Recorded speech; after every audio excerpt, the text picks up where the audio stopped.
नमस्कार, Varun art maths में आप लोगों का स्वागत है। आज हम लोग नाउन के अंतर्गत केस चैप्टर को पढ़ेंगे। उसके अंतर्गत 11 नंबर क्वेश्चन सीखेंगे, क्योंकि पहले वाले वीडियो में आप लोग 1 to 10 नंबर तक क्वेश्चन सॉल्व किए हुए हैं। आज हम लोग देखते हैं केस के बारे में। हालांकि ये जान लीजिएगा कि नाउन यहाँ लिखा हुआ है, तब इसके अंतर्गत केस लिखा हुआ है। इसका मतलब है कि नाउन का ही एक केस रूप होता है।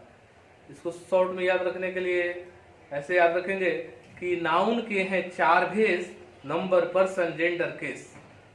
नाउन के हैं 4 भेष, नंबर, पर्सन, जेंडर, केस। तो भेष का मतलब रूप हुआ, ठीक है। तो ऐसे हम लोग याद रखेंगे। पहला क्वेश्चन है 11 नंबर, देखिए कि the life of the rich is not in many ways as peaceful as that of poors. देखिए मतलब क्या है कि जो धनी व्यक्ति है उसका लाइफ उतना पीसफुल नहीं होता है, उतना शांतिपूर्ण नहीं होता है जितना कि गरीब का लाइफ होता है। यानी तुलना किससे किया गया है जी? तो शांति से किया गया है लाइफ के। The life of the rich, ठीक है, रिच के लाइफ से तुलना किया गया है और पुअर के लाइफ से तुलना किया गया है, ठीक है। रिच और पुअर के बीच की तुलना नहीं है, उसके लाइफ के बीच की तुलना है, ठीक है। हम लोग देखते हैं the life of the rich is not in many ways as peaceful as that of the poor.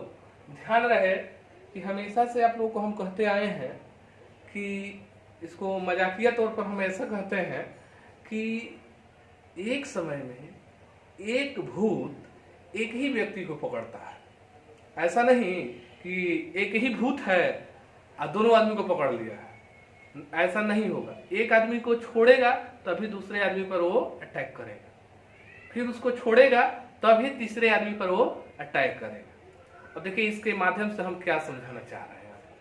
देखिए यहाँ ऑफ का भी प्रयोग कर दिया गया है और यहाँ एपोस्ट्रोफी एस का भी प्रयोग कर दिया गया है। तो बच्चों बिल्कुल एक साथ दोनों नहीं आ सकता है। यहाँ हम लोग इसको सही करने के लिए ऐसे कर सकते हैं कि the life of the rich is not in many ways as peaceful as poors, तो सही था।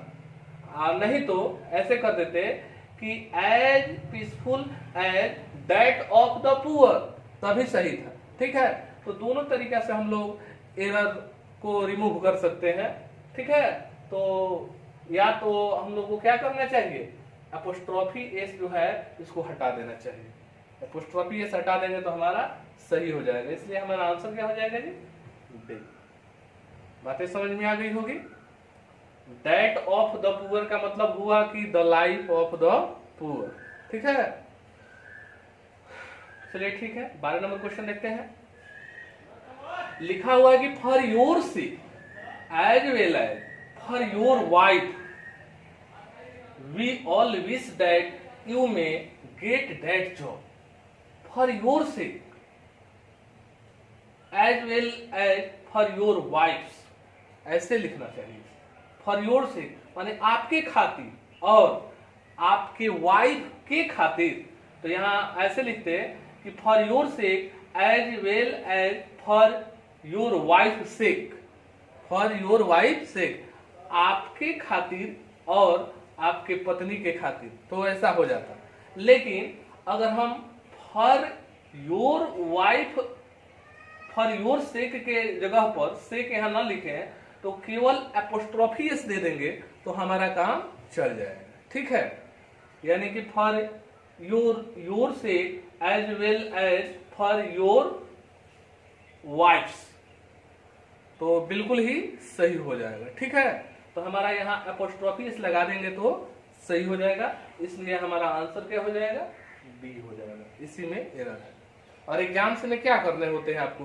केवल पकड़ना होता है, ये नहीं करना होता है कि वो सही क्या है, नहीं।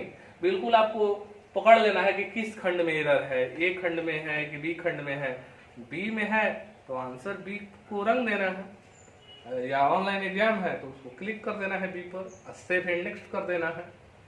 चलिए ठीक है, 13 नंबर क्वेश्चन देखते हैं कि the expert mason reported to the owner of the hotel that there was no question of the walls falling down.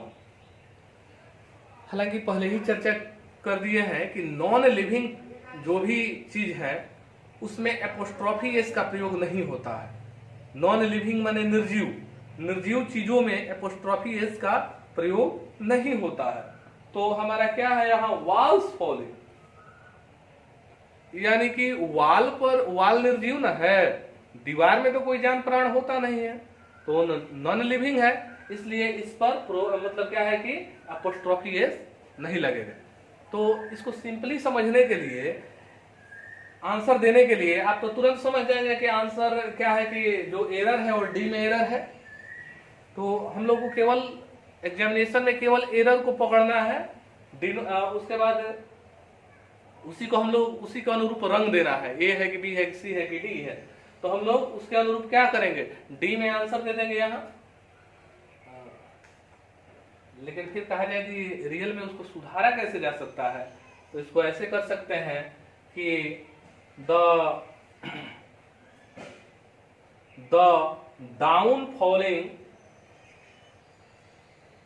ऐसे the falling down of the wall, the falling down of the wall कर देंगे तो सही हो जाएगा। ठीक है,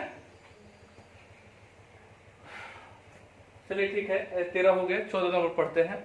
लिखा है कि the officer said, the officer said, यहां पर एरर है ऑलरेडी, यहां द नहीं होना चाहिए था। द ऑफिसर सेड, यहां डैट होगा। The officer said that he appreciated his staff coming on time and cooperating him. The officer said, माने ऑफिसर ने कहा, that he appreciated his staff coming. Staff coming नहीं हो सकता है, स्टाफ्स कमिंग होगा। क्या होगा, क्योंकि उसके स्टाफ के समय पर आने के लिए चर्चा किया जा रहा है, उसके स्टाफ के समय पर आने के लिए चर्चा किया जा रहा है, इसलिए हिज स्टाफ्स कमिंग होगा, हिज स्टाफ्स कमिंग होगा। चलिए एक यहाँ पर भी बात समझनी है, यहाँ केवल बाहर से हम लोग एपोस्ट्रोफी दे देंगे तो हमारा काम चल जाएगा, सही हो जाएगा। लेकिन एक बात का ध्यान रखेंगे, जब भी जीरंड का प्रयोग होता है, जैसे कमिंग, गोइंग, तो उसके पहले पोसेसिव एडजेक्टिव का प्रयोग होता है, पोसेसिव एडजेक्टिव का प्रयोग होता है। हिज रियल में पोसेसिव एडजेक्टिव है। अब पोसेसिव एडजेक्टिव क्या है, पोसेसिव प्रोनाउन क्या है, इसके बारे में भी थोड़ी सी जानकारी जरूरी है, तो थोड़ा सा समझें। जैसे कि प्रोनाउन चैप्टर आप लोग जो पढ़े हैं या आप जानते भी हैं कि फर्स्ट पर्सन के अंतर्गत आई और वी होता है। ठीक है, सिंगुलर में आई, प्लुरल में वी, तो हम यहीं से समझते हैं। तो आई से पोसेसिव एडजेक्टिव बनता है माई, आई से क्या बनता है, माई, और वी से बनता है आवर, वी से आवर। अब आते हैं सेकेंड पर्सन में यू, तो यू से पोसेसिव एडजेक्टिव बनता है योर। ठीक है, उसके बाद यू हो गया, उसके बाद हम लोग आते हैं थर्ड पर्सन। थर्ड पर्सन में आते हैं तो सिंगुलर में ही, सी, इट, तो ही से बनता है हिज, पोसेसिव एडजेक्टिव, ही से हिज। सी से क्या बनता है, हर, इट से इट्स बनता है। उसके बाद आपका प्लुरल में चलिएगा तो होता है दे, नॉमिनेटिव केस में क्या होता है, दे, तो वहां से क्या बनता है, देयर, THEIR, देयर। ये क्या है, पोसेसिव एडजेक्टिव है। जैसे कहते हैं माई पेन, तो माई, पेन के पहले क्या आया है, माई, तो इसलिए ये माई क्या है, पोसेसिव एडजेक्टिव है। ध्यान रहे कि किसी भी नाउन के पहले ही पोसेसिव एडजेक्टिव का प्रयोग होता है। जैसे माई कार, योर बैग, तो देखिए बैग नाउन है ना, उसके पहले पोसेसिव एडजेक्टिव आ गया। इसमें प्रोनाउन भी होता है जैसे पोसेसिव प्रोनाउन, तो ये क्या होता है, तो इसके बारे में भी थोड़ा सा समझ लीजिए। जैसे हम फर्स्ट पर्सन के बारे में बता रहे हैं, आई, तो आई से क्या होता है, माइन, MINE, माइन, ठीक है। उसी से रिलेटेड है वी, तो वी से क्या होता है, तो वी से आवर्स हो जाएगा, क्या होगा, आवर्स। जैसे क्वेश्चन ऐसे रहेगा कि यह घर हमारा है, तो दिस हाउस इज आवर्स। कहा जाए कि यह हमारा घर है, तो दिस इज आवर हाउस। समझ गए ना। तो यानी कि हम लोग बेसिकली इसमें अंतर क्या है कि पोसेसिव प्रोनाउन के बाद कोई नाउन नहीं आ रहा है, अब पोसेसिव एडजेक्टिव के पहले एक नाउन, पोसेसिव नाउन के पहले एक एडजेक्टिव जरूर आएगा, और वो कोई भी एडजेक्टिव हो सकता है, ठीक है। आइए देखते हैं, तो उसके अनुरूप हमारा क्या होगा। और कोई भी जिरंड जब बन जाता है, जैसे कि वर्ब का चौथा रूप को ही जिरंड कहा जाता है, माने ING फॉर्म को, तो उस रियल में वो नाउन बन जाता है। क्या बन जाता है, नाउन बन जाता है, वर्बल नाउन उसको बोलेंगे। तो रियल में ये नाउन है, वर्बल नाउन, तो इसके पहले क्या है, ये ही आया है, यानी पोसेसिव एडजेक्टिव है, तो इस रूप में भी ये सही प्रतीत होता है। लेकिन इस क्वेश्चन में बिल्कुल आपको एपोस्ट्रोफी से प्रॉब्लम था, हम थोड़ा उसको एक्सप्लेन कर दिए। यहाँ क्या होगा, ही स्टॉप्स कमिंग हो जाएगा, तो यहाँ पर एपोस्ट्रोफी दे देंगे तो सही हो जाएगा, इसलिए हमारा एरर यही है। चलिए 15 नंबर क्वेश्चन देखते हैं कि as we are told the idea of Mrs Gandhi was totally valid in the present condition of India. As we are told, the idea of Mrs. Gandhi. अब बिल्कुल ही पहला वाला क्वेश्चन में देखिए जी, ऑफ एपोस्ट्रोफी एस, तो पहले ही आपको हम बता चुके हैं कि एक भूत जो है ना, एक टाइम में एक ही आदमी को पकड़ता है। तो the idea of Mrs Gandhi जब लिख दिया गया है, तो एपोस्ट्रोफी एस की क्या जरूरत, कोई जरूरत नहीं, नहीं तो इसके बदले लिख दिया जाता है कि मिसेज गांधी आइडियाज वाज, तभी सही होता, ठीक है। तो हमारा एरर कहाँ है। अब संभवतः आप लोग इसको समझ गए होंगे कि एक समय में का के अंग्रेजी के लिए या तो ऑफ का प्रयोग कीजिए, नहीं तो एपोस्ट्रोफी एस का प्रयोग कीजिए, ठीक है। चलिए अगला क्वेश्चन देखते हैं। It is true that I met the chief minister at one of my friends' houses.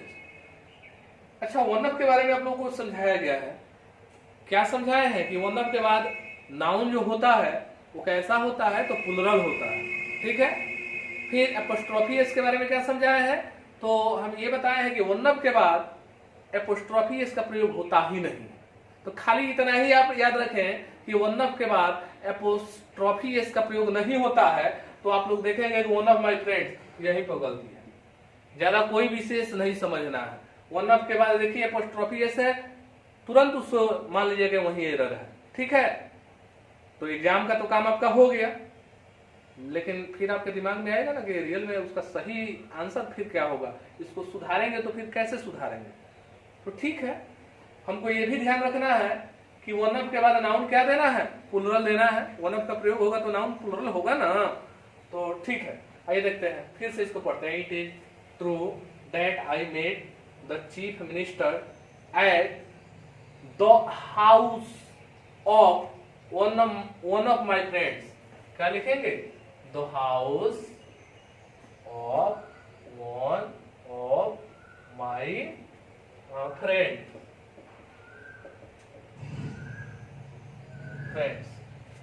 अब आप देखिए तो थोड़ा सा, the house of one of my friends, one of का रूल क्या है, तो वन ऑफ के बाद नाउन कैसा होता है, प्लुरल, तो बिल्कुल प्लुरल है। तो आप समझ गए होंगे कि इसको कैसे सुधारा जाएगा। तो इस तरीके से बिल्कुल सुधार सकते हैं। और आंसर पकड़ने के लिए तो बिल्कुल इजी तरीका ये है कि वन ऑफ के बाद एपोस्ट्रोफी एस देखिए, तो आप कुछ मत देखिए, समझिए कि वहां गलती है, तुरंत उसको क्लिक कीजिए, आपका आंसर बिल्कुल सही हो जाएगा, ठीक है। तो मेरे कहने का मतलब है, इंग्लिश को इंग्लिश के रूप में ना देखा जाए, इसको थोड़ा मैथ्स के फॉर्मेट में भी देखा जाए तो काम चलेगा, ठीक है। कि वन ऑफ के बाद एपोस्ट्रोफी एस का प्रयोग नहीं होगा तो नहीं होगा। चाहे कुछ भी हो जाए। ठीक है, बातें बिल्कुल स्पष्ट हो गई होगी। चलिए आते हैं 17 नंबर क्वेश्चन पर कि the teacher said to us that one ought to work hard in order to attain one's goal. देखिएगा यहाँ वन आया हुआ है ना, तो वन का पोसेसिव क्या होता है, वंस होता है।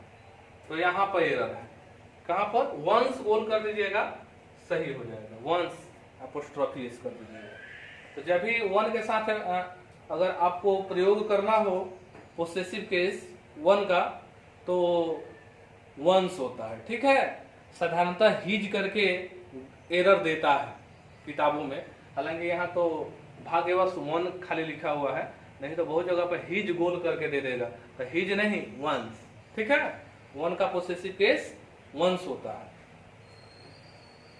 चलिए ठीक है, आगे क्वेश्चन देखते हैं कि being sure of his success he told his friends that he would never forget even his enemies names। अच्छा बाबू, his enemies names माने उसके दुश्मन के नाम, इसका मतलब यही हुआ उसके दुश्मन के नाम। तो का के अंग्रेजी के लिए तो यहाँ कुछ है ही नहीं। ठीक है, तो हिज क्या करेंगे, एनेमीज नेम्स करेंगे। तो एनेमीज नेम्स यानी कि यहाँ एपोस्ट्रोफी लगा देंगे तो हमारा काम हो जाएगा। ठीक है, तो ऐसे भी मार सकते हैं। एक और आपको तरीका बता रहे हैं। मान लेते हैं कि आपको बहुत सारे रूल्स नहीं याद है, तो आपको बताए हैं ना कि अंतिम जो नाउन होता है रियल में वो नाउन का काम करता है। अगर दो नाउन लगातार हो तो अंतिम नाउन जो है वो नाउन का काम करता है, और उसके पहले जो नाउन होता है वह एडजेक्टिव का काम कर रहा होता है, वह एडजेक्टिव का काम कर रहा होता है। तो अगर इतना भी अगर हम बात आपको समझा दें तो एडजेक्टिव का काम कर रहा होता है, तो पहले ही बताए हैं कि एडजेक्टिव को प्लुरल नहीं बनाया जाता है, तो ये प्लुरल नहीं हो सकता था, तो ये नेम ही होता। इतना तो समझ में आता ना, तभी सही हो जाता। आप समझ रहे हैं बातों को, तो यहाँ एपोस्ट्रोफी एस लगा देंगे तो काम आपका ओके हो जाएगा। तो मेरा मानना है कि आपको विद्वान बनाना टारगेट नहीं है। मेरा मानना है कि अंग्रेजी में जिन बच्चों को डर लगता है कि अंग्रेजी ये है वो है, तो मेरा मानना है कि अंग्रेजी ये कुछ है नहीं, बिल्कुल ही कंसेप्ट समझेंगे और आंसर आप दे देंगे। ठीक है, तो जितनी तरीके आपको हम बता रहे हैं बिल्कुल उस पर गौर कीजिए, और निश्चित तौर पर वही तरीके कहीं ना कहीं बार बार रिपीट होगा। और हम लोग मिसलेनियस जब क्वेश्चन बनाएंगे तो फिर आपको हम दिखाएंगे कि कहाँ आपको क्या बताया गया है, और फिर वही बात यहाँ रिपीट हो रहा है। ठीक है, अभी हम लोग तो चैप्टर वाइज चैप्टर पढ़ रहे हैं। ठीक है, केस पढ़ रहे हैं, तो आंसर यहाँ हमको डी दे देना है। अगला क्वेश्चन है कि the survey gives us much knowledge of the publics opinion on the matter of terrorism. देखिए यहाँ पर the survey gives us much knowledge of the public opinion, माने सर्वे से हमको क्या बहुत सारा नॉलेज प्राप्त होता है पब्लिक का क्या ओपिनियन है वो हमको मालूम चलता है कि terrorism on the matter of terrorism, कि आतंकवाद के मुद्दे पर पब्लिक का ओपिनियन से हम लोगों को बहुत नॉलेज मिलता है। तो क्या मिलता है देख लीजिए, पब्लिक ओपिनियन। पब्लिक जो शब्द होता है वह एक नाउन भी है और एक एडजेक्टिव भी है। ठीक है, दोनों का काम करता है। तो पब्लिक नाउन भी है और एडजेक्टिव भी है, तो ओपिनियन के पहले ये एपोस्ट्रोफी एस अगर हम हटा देते हैं तो पब्लिक ओपिनियन तभी तो सही हो जाता है ना। तो ऑलरेडी जब पब्लिक से काम चल ही जाएगा तो पब्लिक्स करने की क्या जरूरत। ठीक है, इसलिए हम लोग यहाँ से एपोस्ट्रोफी एस हटा लेंगे। ठीक है, तब हमारा ये आंसर हो जाएगा। ठीक है, तो पब्लिक क्या शब्द क्या है, वो एडजेक्टिव भी है और नाउन भी। इस तरीके से हमारा 19 नंबर तक क्वेश्चन सॉल्व हो गया। अब हम लोग आगे देखेंगे और फिर समझेंगे, नेक्स्ट एपिसोड में समझेंगे। और लास्ट में यही कहेंगे कि अगर आपको मेरे तरीके अच्छे लगे हों तो बिल्कुल लाइक बटन को जरूर दबाइए, शेयर कीजिए, सब्सक्राइब कीजिए और बच्चों को बताइए ताकि वे भी लाभान्वित हो सके। इसी के साथ क्लास यहीं समाप्त होती है। ठीक है, नमस्कार।